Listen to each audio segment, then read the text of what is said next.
இயற்கையிலிருந்து கிடைக்கக்கூடிய எந்த ஒரு பொருளும் எப்பொழுதும் அதிர்ந்து கொண்டே இருக்கும்.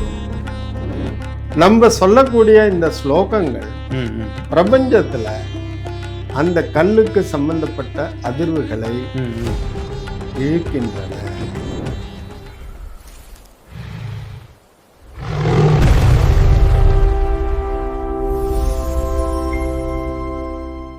ஜி வணக்கம். நமஸ்தே. நமஸ்தே ஜி. இந்த நவரத்ன கற்கள் நம்மளுடைய ஆற்றலை எப்படி அதிகப்படுத்த? இந்த நவரத்ன கற்கள், அதாவது நம்ம இன்டர்வியூவில் வந்து ஸ்டெப் பை ஸ்டெப்பாக முதல்ல ஜோதிடம், ஆமாங்க, கிரகங்கள், அப்புறம் அதோட நிலைமைகள், அப்புறம் கற்கள் அப்படின்னு நம்ம சொல்லிட்டு வந்தோம். ஆமாங்க. ஆனால் இந்த ஆற்றலை எப்படி அதிகப்படுத்துவது, படுத்துகிறது அப்படிங்கிறத பற்றி நம்ம பேசலை. நல்ல கேள்வி, கரெக்டான கட்டத்தில் கேட்டிருக்கீங்க. சரிங்க. அதாவது இப்போ இதை ஒரு உதாரணத்திலேருந்து ஆரம்பிக்கிறேன். சின்ன உதாரணம். நம்மெல்லாம் தோட்டத்துக்கு வந்து தண்ணீர் பாய்ச்சுகின்றோம். தோட்டம்னா நம்ம வீட்டை சுற்றி இருக்கக்கூடிய சில செடிகள், மரங்கள் இதுக்கெல்லாம். அப்போ நம்ம வந்து லாங் ஹோஸ் யூஸ் பண்றோம். ஹோஸ் பைப் நம்ம டேப்லேருந்து அந்த ஹோஸ் பைப்பை நம்ம இப்படி சின்னதாக பிடிச்சி விட்டா அந்த வெளியேறக்கூடிய தண்ணீரும் அதே மாதிரி தான் இப்படி விட்டு வரும். இது வந்து ஒரு அதிர்வு நீர் மூலமாக கடந்து அது எந்த இடத்துல போயிட்டு அந்த அதிர்வை வெளிப்படுத்தணுமோ அந்த இடத்துல வெளிப்படுத்துது. ஸோ அந்த அதிர்வு வந்து அந்த டியூப் ஃபுல்லாக ட்ராவல் ஆகுது. அது இதாகிறது இல்லை, சப்சைட் ஆகிறது இல்லை. அதே மாதிரி தான் இப்போ நம்ம அணிந்து கொள்ளக்கூடிய எந்த ஒரு நவரத்ன கல்லும் ஆஸ் யூஷுவல் நம்ம ரூபி மாணிக்கத்தை, சரிங்க, அந்த மாணிக்கம் அப்படிங்கிற கல், அதுக்கும் முன்னாடி இன்னொரு ஒரு உண்மையை சொல்லிடுறேன். சரிங்க. இயற்கையிலிருந்து கிடைக்கக்கூடிய எந்த ஒரு பொருளும் எப்பொழுதும் அதிர்ந்து கொண்டே இருக்கும். சரியா? நம்ம பூமியிலிருந்து வெட்டி எடுக்க கல், மரம், நீர், காற்று, நெருப்பு, இது எல்லாமே இயற்கை நமக்கு கொடுத்த வரங்கள். ஆமாம். பூமி, நீர், இதெல்லாம் இது வந்து ஆடாம எங்கேயாவது இருந்து நம்ம பார்த்துருக்கோமோ? இல்லவே இல்லை. அதிர்வு உண்டு. ஆமாம், அதான் உயிரோட்டம். அதே மாதிரியே இந்த பூமியிலிருந்து கிடைக்கக்கூடியது தான் இந்த மாணிக்கம் அப்படிங்கிற சிறப்பான கல், நவரத்ன கல், ராஜ கிரகம், ரொம்ப ரொம்ப பவர்ஃபுல்லான கல். சரி, ஓகே. ஒரு சோதனைக்காகவே நான் சொல்லுகின்றேன். சரிங்க. என்னன்னா, இந்த மாதிரியான ஒரு நல்ல ஃபர்ஸ்ட் கிளாஸ் கண்ணாடி டேபிள், நல்ல திக்கா கிளாஸ் போட்டிருக்கீங்க. அந்த டேபிள் மேல ப்ரிசைஸா அந்த ஸ்டோனை சுத்தி ஒரு மார்க் பண்ணிட்டு, சரிங்க, அந்த ஸ்டோனை அங்க வச்சுட்டு, அது கட் அண்ட் பாலிஷ்டோ இல்லை அன்கட்டோ, அந்த ஸ்டோனை நம்ம வச்சுட்டு டோர், ஈரு, காற்று எதுவுமே இல்லாம மூடி வச்சுட்டு சிறிது நாட்கள் கழித்து வந்து பார்த்தால் அந்த ஸ்டோனோட பொசிஷன் மாறி இருக்கும். டைரக்ஷனே மாறிடும். டைரக்ஷன் மாறும், பொசிஷன் மாறும். சரி. அது அந்தந்த கல்லோட ஒட்டி உள்ள அந்த வைப்ரேஷனை பொறுத்தது. நீங்க சொன்ன அந்த டைரக்ஷன் மாறுறதோ அல்லது இடமாற்றமோ திசை மாற்றமோ நடக்கிறது. அப்போ இதுல இருந்து என்ன நம்ம தெரிஞ்சுக்கணும் அப்படின்னா, அந்த கல் அதிர்ந்துட்டே இருக்கிறதுனால அது ஒரே இடத்துல நிலையாக இருப்பது இல்லை. ஓகே. அப்போ இதே மாதிரியே இருக்கக்கூடிய இன்னொரு கண்ணாடி பேப்பர் வெயிட், இந்த குண்டா இருக்கும் இல்லையா, அந்த பேப்பர் வெயிட்டை வச்சுட்டு அதை சுற்றி கரெக்டாக மார்க் பண்ணிட்டு போனால் அது அப்படியே தான் இருக்கும். மூவிங் இருக்காது. மூவிங்லாம் இருக்காது, நகராது. சரிங்க. So the fact is any substance, எந்த ஒரு பொருளுமே இயற்கை நமக்கு அளித்துள்ளதில் வைப்ரேஷன் உண்டு. ஓகே.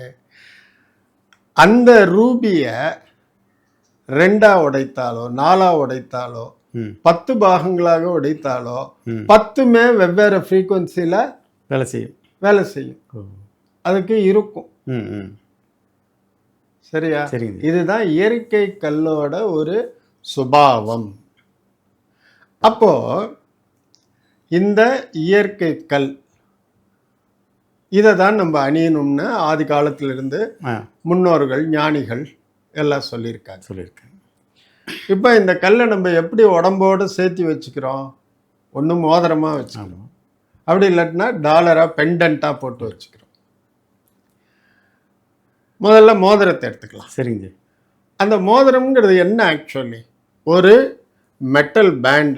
எப்படி நமக்கு கண்ணாடி நம்ம கண்ணு முன்னாடி இருக்கிறதுக்காக ஒரு ஃப்ரேம் ஒன்று போட்டுக்கிறோமோ அதே மாதிரி தான் இந்த கல்லை வந்து நம்ம உடம்போட வச்சுக்கிறதுக்கு, தொடர்பு படுத்துறதுக்கு அந்த மெட்டல் பேண்ட், அந்த மெட்டல் பேண்டுக்கு என்ன தமிழில் சொல்றதுன்னு தெரியல, அது ஓகே, மோதிரம். அப்போ அந்த கல்லோட வைப்ரேஷன் அந்த மோதிரம் மூலமாக நம்முடைய உடலை சென்று அடைகின்றது. ஓகே, இது ஒரு பகுதி. சரிங்க. அந்த கல்லோட வைப்ரேஷனை நம்மளால இன்க்ரீஸ் பண்ண முடியுமா? கண்டிப்பா முடியும். டிக்ரீஸ் பண்ண முடியுமா? முடியாது. இன்க்ரீஸ் பண்ணலாம், தாராளமா இன்க்ரீஸ் பண்ணலாம். ஆனா ஒரு லெவலுக்கு கீழே அது இயற்கையிலேயே வரும்பொழுது என்ன ஃப்ரீக்குவன்சியில் வந்ததோ அதை விட கம்மி பண்ண முடியாது, குறைக்கவே முடியாது. நீருக்குள் வைத்தாலும் சரி, அதற்கு மேலே ஒரு 100 டன் வெயிட் வச்சாலும் சரி, அதெல்லாம் கம்மி பண்ண முடியாது. சரி, ரைட். அப்போது இதை எப்படி நம்ம இன்க்ரீஸ் பண்ணுறோம்? நான் ஆரம்பத்துலேருந்தே சொல்லிட்டு வரேன், மந்திர தந்திர யந்திரம். ஸோ நீ ஸ்லோகன் சொல்லு, நீ நைவேத்தியம் பண்ணு, அந்த கல்லை அணிந்து கொண்டு. ரைட். இது 3 தான் தாரக மந்திரம். அப்போது டெய்லி கார்த்தால ஒரு ஸ்லோகம் அவன் சொல்லும் பொழுது அந்த ஸ்டோனோட வைப்ரேஷன் அதை கேட்டு கேட்டு ஜாஸ்தி ஆகுது.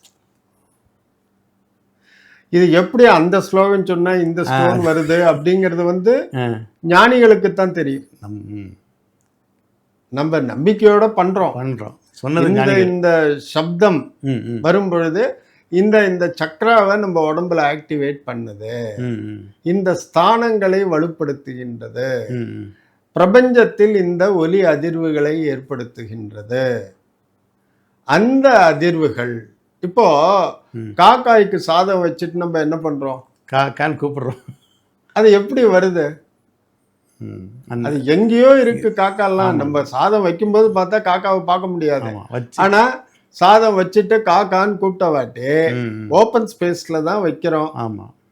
அந்த சாதத்துக்கு என்ன வாசனை நமக்கு தெரியாது, அதை எங்கிருந்து அந்த காக்கா பார்க்குதுன்னு நமக்கு தெரியாது. நம்ம சின்னதா கா கா கா அப்படின்னு கூப்பிட்டுட்டு நம்ம உள்ள வந்துடுறோம். ஆனா வித்தின் ஃபியூ மினிட்ஸ் வந்து அங்க ஒரு 7-8 காக்கா வந்து அந்த சாதத்தை சாப்பிடுறது. இது இயற்கையோட நம்ம பார்க்கக்கூடிய ஒரு முக்கியமான உதாரணம், நிகழ்வு, உண்மை.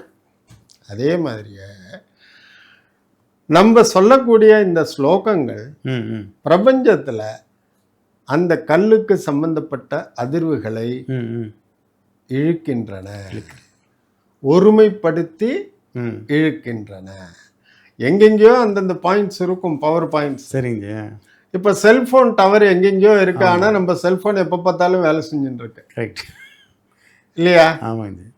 அதே மாதிரி தான் இந்த ஒலி அதிர்வுகள் மாந்திரீக தத்துவம், மாந்திரீகத்தோட பவர் அந்த ஸ்லோகங்கள் சொல்லவாட்டி இந்த பிரசாதங்கள் செய்த பின்னாடி நாம் அதை உட்கொண்ட பொழுது நாம் அந்த யந்திரம் எந்த கடவுளுக்காக, எந்த கிரக தேவதைக்காக நம்ம பண்றோமோ அவங்க முன்னாடி வச்சு மானசீகமாக அவங்களுக்கு அதை நம்ம நைவேத்தியம் பண்ணி சொல்லும் பொழுது அந்த சக்திகள் எல்லாம் ஒன்று கூடி அந்த கல்லுல இறங்குறது. இது உண்மை.